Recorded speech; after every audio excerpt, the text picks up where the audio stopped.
আসসালামু আলাইকুম। যে টপিক নিয়ে কথা বলবো সেটা হচ্ছে কুয়েটের বিসির পদত্যাগ নিয়ে কথা বলবো। আমরা দেখেছি শিক্ষা মন্ত্রণালয় তার পদত্যাগের ব্যাপারে ব্যবস্থা নেওয়া শুরু করেছে এবং তিনি তারই পরিপ্রেক্ষিতে পদত্যাগ করেছেন। অথচ একদিন আগে বিবিসিকে তিনি বলেছেন, আমার সরকার আমাকে নিয়োগ দিয়েছে। এখন সরকার যদি মনে করে আমি এই পদের জন্য যোগ্য নই, অবশ্যই আমি তো আর থাকতে পারবো না। এটা সম্পূর্ণ সরকারের উপর নির্ভর করছে, এটা এখন আমার উপর নির্ভর করছে না। খুবই সুন্দর কথা, খুবই যুক্তিযুক্ত কথা।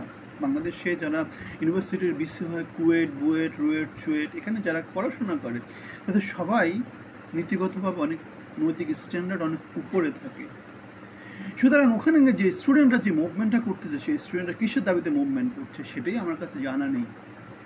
মাত্র ৫-৬ জন, আমরা যে কথাটা বলেছিলাম মপতান্ত্রিক বাংলাদেশের সমাজ এখনও সেটাই চালু আছে। ৫-৬ জন স্টুডেন্ট মিলে কোনো একটা দাবির প্রেক্ষিতে যদি রাস্তায় নেমে যায়, সেখানে অন্যদের আর কিছু করার থাকে না।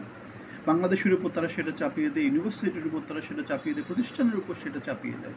সুতরাং এই সংস্কৃতি থেকে যদি বাংলাদেশ বের হতে না পারে, বাংলাদেশ যদি তার নেতৃত্বের যেই প্রচণ্ড রকমের শক্তি, সেই শক্তি যদি তারা শো করতে না পারে, তারা যদি বাংলাদেশের জন্য ভালো কিছু করছে সেই জিনিসটা যদি তারা এনশিওর করতে না পারে, তাহলে বাংলাদেশের ভালো কিছু হবে না। ফ্লিপফ্লপ চেয়ারের মতো, মিউজিক্যাল চেয়ারের মতো কী হবে? সকালে একটা, বিকালে একটা, এভাবে চলতে থাকবে এবং বাংলাদেশের উন্নতি সেটা হবে না। গত ৫০ বছর আমরা সেই জিনিসটা দেখতে পেয়েছি, আমরা গত ৮ মাসে সেটা দেখতে পেয়েছি, আমরা সামনেও সেটা দেখতে পাবো। কেননা সবাই হচ্ছে তেলতালা চোরা, চোর চোরকে দেখবে। আলিবাবা এবং ৪০ চোরের গল্প আমরা দেখেছি, লঙ্কা এবং রাবণের গল্প দেখেছি। সুতরাং খুলনা বিজ্ঞান এবং প্রযুক্তি বিশ্ববিদ্যালয়ের উপাচার্যর কাছ থেকে দায়িত্ব অব্যাহতি দেওয়ার প্রক্রিয়া যেহেতু শিক্ষা মন্ত্রণালয় শুরু করেছে এবং অল্প কিছু হাতে গোনা বিপদগামী স্টুডেন্টের জন্য তাকে পদত্যাগ করতে হয়েছে। এবং আমরা দেখেছি যে মবের কাছে বা অল্প কিছু সংগঠিত শক্তির কাছে রাষ্ট্র নতি স্বীকার করতে দেখেছি। সুতরাং এটা রাষ্ট্রের ব্যর্থতা, আমরা সেই কথাটাই বলে আসছি। সংগঠিত না হলে, ভালো মানুষ যদি সংগঠিত না হয়, কী হবে? বাংলাদেশের পরাজিত হবে। আমরা কুয়েটের বিসির এই যে পদত্যাগের মধ্য দিয়ে আমরা সেই পরাজয়টা দেখতে পাই। আমরা জুলাই পরবর্তীতে দেখতে পেয়েছি আমরা কেমন বিশ্ববিদ্যালয় চাই, সেটা নিয়ে আমাদের আলোচনা হয়েছে। গত ৮ মাস ধরে শত শত সুপারিশ দেওয়া হয়েছে, রিপোর্ট তৈরি করা হয়েছে, কমিশনে লক্ষ লক্ষ কোটি কোটি টাকা খরচ করা হয়েছে। সরকারের মানে ১ বছরের কার্যক্রম যেটা বলা যায় সেটা হচ্ছে সংস্কারের আলাপ আলোচনা দিয়েই কী হয়েছে, সরকার ১ বছর কিন্তু কাটিয়ে দিয়েছে, কিন্তু পরিবর্তনের কিছু দেখতে পাচ্ছে না। আমাদের কুয়েটের বিসির পদত্যাগের মধ্য দিয়ে আমরা সেই জিনিসটাই দেখতে পাই। সুতরাং আমরা যে কথাটা বলছি, সেই কথাটা হচ্ছে আমাদের সরকারে পরিবর্তন হবে না। চোর ডাকাত আর লঙ্কা রাবণ কেন্দ্রিক ডাকাতদের দিয়ে পরিবর্তন কিছু হবে না। ক্লাস 10 পাস লোকজন আমাদেরকে যদি নীতি শিখায়, আমাদের নেতা যদি হয় হচ্ছে গিয়ে খুব সহজেই কি করবে, কোনো রকম মত পরিবর্তন করার মতো লোক যদি হয়, সেক্ষেত্রে বাংলাদেশের পরিবর্তন কিছু হবে না। কারণ নেতৃত্বের কী থাকতে হবে? নেতৃত্বের একটা ফোকাস থাকতে হবে, ভিশন থাকতে হবে, মিশন থাকতে হবে। এটা আমি ঠিক করেছি, এখান থেকে আমি কোনোভাবেই পিছপা হব না, এটা ভালো কাজ। এখন বাংলাদেশের মেজরিটি লোকজন যদি আপনাকে ম্যান্ডেট দিয়ে সেখানে পাঠায়, যোগ্য নেতা মনে করে, তাহলে আপনার বিরুদ্ধে ১০-১২ জন দাঁড়িয়ে গেলে আপনি সেটার বিরুদ্ধে নতি স্বীকার করবেন, সেটা হতে পারবে না। সেটা বাংলাদেশের পরাজয়, সেটা দেশ হিসাবে বাংলাদেশের পরাজয়, সমাজ হিসাবে সভ্য সমাজের পরাজয়, আমাদের পরাজয়। আমরা যারা দেশ নিয়ে কথা বলি, আমরা যারা সুশীল সমাজের অংশ, আমাদের পরাজয়। সুতরাং আমাদেরকে কি করতে হবে? আমাদেরকে এই যে চোর ডাকাত বাটপাট কেন্দ্রিক, টাউট কেন্দ্রিক, এই যে টোকাই কেন্দ্রিক যে সমাজ, এদের বিরুদ্ধে আমাদেরকে দাঁড়াতে হবে। সেজন্য আমরা একটা ব্যানারের কথা বলি, সেই ব্যানারের নাম হচ্ছে জনগণের বাংলাদেশ, মানবিক বাংলাদেশ। মানবিক বাংলাদেশ মানে কি? যেখানে মানুষদেরকে সম্মান করা হবে, যেখানে চোর ডাকাত বদমাস টোকাই কেন্দ্রিক ৫-৬ জন দাঁড়িয়ে বাংলাদেশের দিক পরিবর্তন করে দিতে পারবে না। আপনারা যদি আমাদের সাথে অ্যাগ্রি করেন, আমাদের কমেন্টে জানাবেন। যদি অ্যাগ্রি না করেন, তাহলে কেন এগ্রি করছেন না, আমরা কোন জিনিসটাতে আপনাদের বিরুদ্ধে কথা বলছি সেটাও জানাবেন। আজকে যারা শুনছেন বা ১০ দিন পরে যারা শুনবে বা ১০ বছর পরে যারা শুনবেন, তাতে সবার জন্য আমাদের একই রকমের অনুরোধ থাকবে, আপনারা আমাদের সাথে জয়েন করুন, আপনারা বাংলাদেশের সাথে জয়েন করুন, আপনারা নিজেদের সাথে জয়েন করুন। আপনি নিজে কী চান? আপনি কি চান চোর ডাকাত বদমাস গুন্ডা টোকাই আপনাকে শাসন করুন, নাকি আপনি নিজে টোকাই শ্রেণী? আপনি যদি টোকাই শ্রেণী হন, নিজে যদি টোকাই হিসেবে মনে করেন, তাহলে আপনিও সংগঠিত হওয়া উচিত, টোকাইদের সাথে যোগ দেওয়া উচিত। আর আপনি যদি সভ্য সমাজে অংশ হন, তাহলে আমাদের সাথে জয়েন করুন। আমরা বলছি মানবিক বাংলাদেশ, জনগণের বাংলাদেশ, এটাই হচ্ছে বাংলাদেশের বয়স। এখন থেকে ৫০-৫৫ বছর হয়ে গেল, বাংলাদেশে পরিবর্তন হয়নি। ইউনূস বাংলাদেশে কোনো পরিবর্তন করতে পারেনি। সে নিজের চোর, আর নতুন করে চোর বড় ডাকাতি করতে সে এসেছে। সে কী করেছে? সে এক সাইনে তার 666 কোটি টাকা মেরে দিয়েছে, 5 বছরের জন্য ট্যাক্স দিতে হবে না সেটা এনশিওর করেছে। তার বিরুদ্ধে মামলাগুলো সে তুলে নিয়েছে। সে গ্রামীণে সরকারের শেয়ারকে সে কমিয়ে দিয়েছে। সে এখন লাভের পুরো ভাগ গ্রামীণ থেকে সে লুটে পুটে চেটে খাবে। এই হচ্ছে তার অবস্থা।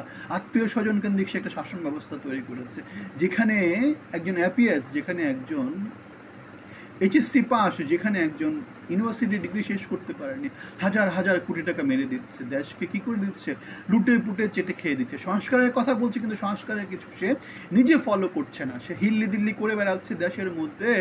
সে কি করছে না, ঢাকা থেকে কুমিল্লা যাচ্ছে না, সে ঢাকা থেকে গাজীপুরে যাচ্ছে না, সে জনগণের সাথে এঙ্গেজ হচ্ছে না, সে রাজনৈতিক দলকে সময় দিচ্ছে না। সে কি করছে, সে লুটে পুটে নিকৃষ্ট শাসক হিসাবে নিজেকে আবার আবির্ভূত করছে। সে নূর কবিরের সাথে নিজেই বলেছে সে ভালো শাসক না, সে বাংলাদেশকে লটারির মধ্যে জিতে ফেলেছে। সে 5 তারিখের আগ পর্যন্ত সে ছিল নিচতলা থেকে 10 তলা পর্যন্ত সে লিফট বেয়ে বেয়ে উঠতে পারতো না, সিঁড়ি বেয়ে বেয়ে উঠতে হতো। এখন সে বাংলাদেশের শাসক বনে গেছে। চোর ডাকাত কেন্দ্রিক নতুন একটা সে শাসনতন্ত্র তৈরি করেছে, যেখানে মেধার যোগ্যতার, যেখানে বাংলাদেশের কোনো স্থান নেই। আপনি কি বলেন, বাংলাদেশের কোনো স্থান এখানে আছে? কোথায় আছে সেটা আমাকে বলেন।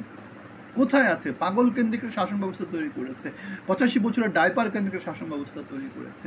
8-10 বছর, মানে যাদেরকে বলে আর কি, যাদের শিক্ষাগত যোগ্যতার কোনো বাল বিচার নাই, এই ধরনের একটা সমাজ ব্যবস্থা সে তৈরি করেছে। সুতরাং আমরা যেটা বলছি সেটা হচ্ছে, এভাবে সমাজ চলতে পারে না। সভ্য সমাজকে একত্রিত হবে, আমাদের ব্যানারে আপনারা একত্রিত হন। আমরা বলছি মানবিক বাংলাদেশ, জনগণের বাংলাদেশ, এটাই হচ্ছে আমাদের স্লোগান। আপনারা এই স্লোগানে আমাদের সাথে একত্রিত হন, আমাদের কথাগুলো প্রচার করুন।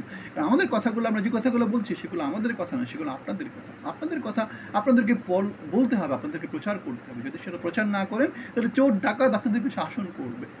চোর ডাকাত আপনাদেরকে শাসন করবে। কেউ 10 টাকা চাল খাওয়াবে, কেউ ঘরে ঘরে চাকরি দিবে। অথচ দিন শেষে আপনারা কী হবেন? প্রতারিত হবেন। 17 বছরের ফ্যাসিজম চলতে থাকবে, নয়তো ডাকাত কেন্দ্রিক, মাফিয়া কেন্দ্রিক সমাজ আপনাদের কপালে থাকবে। 55 বছরে সেই সংস্কৃতি চেঞ্জ হয়নি, সামনেও সেই সংস্কৃতি চেঞ্জ হবে না, যদি না আপনারা চেঞ্জ হন। সেই জন্যই আমরা বলছি আমাদের ব্যানারে আপনারা একত্রিত হন। সেই ব্যানারটা হচ্ছে কি? সেই ব্যানারটা হচ্ছে মানবিক বাংলাদেশ, জনগণের বাংলাদেশ। 32 জন শিক্ষার্থী যারা অনশন করেছে, তাদের দাবির পরিপ্রেক্ষিতে একজন বিসি, ভাইস চ্যান্সেলর, মানে কি প্রেসিডেন্টের পরবর্তী পদ, মানে প্রেসিডেন্টের প্রতিনিধি, তাকে পদত্যাগ করতে হয়েছে। এটা জাতির জন্য অবশ্যই লজ্জা, জাতির জন্য অবশ্যই লজ্জা। কুয়েটের স্টুডেন্টরা যদি, সাধারণ ছাত্ররা যদি এই পক্ষে দাঁড়িয়েতো, সেক্ষেত্রে একটা ব্যাপার ছিল। কিন্তু যেখানে মাত্র 32 জন স্টুডেন্ট দাঁড়িয়েছে, যেখানে তাদের দাবির কোনো ভিত্তি ছিল না, সেখানে আমরা দেখতে পাচ্ছি এখানে মবতান্ত্রিক বাংলাদেশ চলতেছে। 8 মাস ধরে চলেছে, 55 বছর ধরে চলছে, 17 বছর ধরে চলেছে। সুতরাং আমরা বলছি আপনাদেরকেও কী করতে হবে? সংগঠিত হতে হবে। ভালো মানুষ সংগঠিত না হলে যেটা হবে, কী হবে? চোর ডাকাত দিয়ে আপনারা শাসিত হবেন। চোর ডাকাত আপনাদেরকে শাসন করবে। আপনারা চোর ডাকাতের কথা শুনবেন, চোর ডাকাতের নেতৃত্ব আপনাদের শুনতে হবে। আপনাদের কান ধরে তারাই কী করবে? সকালে একবার বসাবে, বিকালে একবার তুলবে, উঠবস করাবে। এই যে আমাদের বিসিকে যেভাবে উঠবস করাচ্ছে, কারণ আমাদের নেতৃত্বে যারা আছে তারা সবাই ডাকাত, তারা সবাই লঙ্কা এবং রাবণের গল্প। তারা জানে না তারা বাংলাদেশের জন্য কোন জিনিসটা হলো কেন ভালো। তারা নিজেরাই চোর, তারা নিজেরাই কী করেছে? দখল করেছে। তারা নিজেরাই যে সিটে গিয়েছে সেই সিটে দখল করে আছে গত 8 মাস 9 মাস ধরে। জনগণকে তারা শক্তিশালী করেনি, সংস্কারের কার্যক্রম তারা এগিয়ে নিয়ে যায়নি। তারা নতুন এক সভ্য অসভ্য দানবীয় শাসক হিসাবে সমাজে আবির্ভাব হয়েছে। তারা এখন শেয়ার দখল করার কত লম্বা করতে পারে সেই কাজ তারা পরিচালনা করে যাচ্ছে। তারা 8 মাস কাটিয়ে দিয়েছে। অথচ আমাদের পূর্ববর্তী যে তত্ত্বাবধায়ক সরকার ছিল, তারা 3 মাসের মধ্যে সকল কার্যক্রম শেষ করত। তারা 6 মাস 9 মাস, এখন তারা 9 মাসের মধ্যে তারা এখনও নির্বাচনের কোনো রোড ম্যাপ দেয়নি। আমরা দেখতে পাচ্ছি তাদের নিয়তে গলদ আছে। ইউনূস নিজে একজন সুদী কারবারি। আমরা দেখেছি সে জনগণকে শোষণ করেছে। সে শোষণের টাকা দিয়ে সে কী করেছে? সে শোষণের টাকা দিয়ে সে নোবেল পুরস্কার কিনে নিতে, এটা এমন কোনো পুরস্কার না, এটা নোবেল শান্তি পুরস্কার, যেটা কিনে নেওয়া যায়। আপনারা যারা জানেন তারা তো জানেনই, যারা জানেন না তাদের জন্য আমি কথাটা বলেছি। আমরা জানি নরওয়েজিয়ান কোম্পানি গ্রামীণ ফোন, এর মাধ্যমে টাকা পয়সার যেই ব্যাপার স্যাপারগুলো আছে সেগুলো আমাদের অনেকেরই জানা আছে। সো যারা জানেননি তারা জেনে নেবেন। সো নোবেল পুরস্কারের মধ্যে শান্তি পুরস্কার হচ্ছে একটা ট্রেশ মানে হচ্ছে একটা আবর্জনা, যেটাকে কিনে নেওয়া যায়। আমাদের মার্কিন যুক্তরাষ্ট্রের পররাষ্ট্রমন্ত্রী হেনরি কিসিঞ্জার এই পুরস্কার পেয়েছিলেন ইসরায়েল যাকে আমরা ঘৃণা করি, মানবতার অপরাধ যারা করেছে, যারা লক্ষ লক্ষ কোটি কোটি মানুষকে ফিলিস্তিনিদেরকে মেরে ফেলতেছে, সে পর্যন্ত কি পেয়েছে? এই পুরস্কারটা পেয়েছে। এই পুরস্কারটা হচ্ছে গিয়ে কি? এই পুরস্কারটা হচ্ছে রাজনৈতিক পুরস্কার, এই পুরস্কারটা হচ্ছে গিয়ে শান্তি পুরস্কার। এই পুরস্কারটা দেওয়া হয় কীভাবে? যারা আমেরিকার পারপাস সার্ভ করছে, যারা শক্তিশালী লোকজনের পারপাস সার্ভ করছে, যারা টাকা দিচ্ছে, যারা ডোনেশন দিচ্ছে তাদের জন্য। আমরা দেখেছি বার্মার অং সান সুচি এই পুরস্কার পেতে, আমরা দেখেছি পাকিস্তানের মালামা এই পুরস্কার পেতে, এবং এই পুরস্কারগুলোর কোনো ভিত্তি নাই। কিন্তু আমরা বলছি না চিকিৎসা বিজ্ঞান, আমরা বলছি না রসায়ন বিজ্ঞান, আমরা বলছি না অর্থনীতি, আমরা বলছি না সাহিত্য, সেগুলোর পুরস্কার হচ্ছে ওয়ার্ল্ড ক্লাস।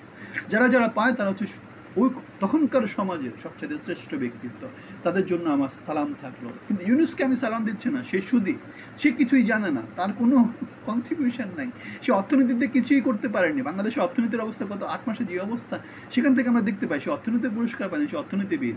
অথচ সে পেয়েছে কী জন্যে? সে শান্তি পুরস্কার পেয়েছে। শান্তি সে কোথায় প্রতিষ্ঠা করেছে? 3-0 মতো তার অর্জন হচ্ছে 0। টাকা পয়সা দিয়ে, লোন টোন দিয়ে সে কী করেছে? বাংলাদেশকে শোষণ করে, বাংলাদেশের মানুষের রক্তের উপর দাঁড়িয়ে সে তার প্রাসাদ তৈরি করছে। এখনও সে একই কাজই করে যাচ্ছে। গ্রামীণ কেন্দ্রিক সে লুটেরা শ্রেণী, তাদেরকে সে প্রমোট করে যাচ্ছে।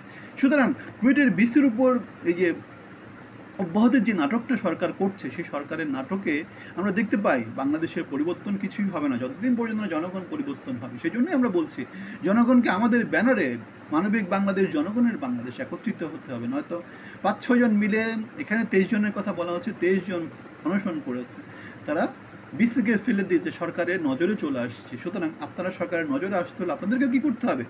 ব্যানারে অংশী হতে হবে। সেই একটা ব্যানার আমরা তৈরি করেছি। আমরা আমাদের ব্যানারের নাম হচ্ছে মানবিক বাংলাদেশ, জনগণের বাংলাদেশ। গত 2010 পরবর্তীতে আমরা সরকারের নানা কিছু নিয়ে আমরা কথা বলে আসছি। আমরা হাসিনা সরকারের বিরুদ্ধে কথা বলছি, বিএনপির পক্ষে বলেছি, ইউনূসের পক্ষে বলেছি, ইউনূসের বিপক্ষে বলছি, কোটা আন্দোলনের পক্ষে বলেছি। আমরা পরবর্তীতে যে সরকার আসবে তাদের পক্ষে বিপক্ষে বলতেই থাকবো। কারণ হচ্ছে আপনি যদি বলেন 10 জন বলার সাহস পায়, 10 জন একত্রিত হওয়ার সাহস পায়।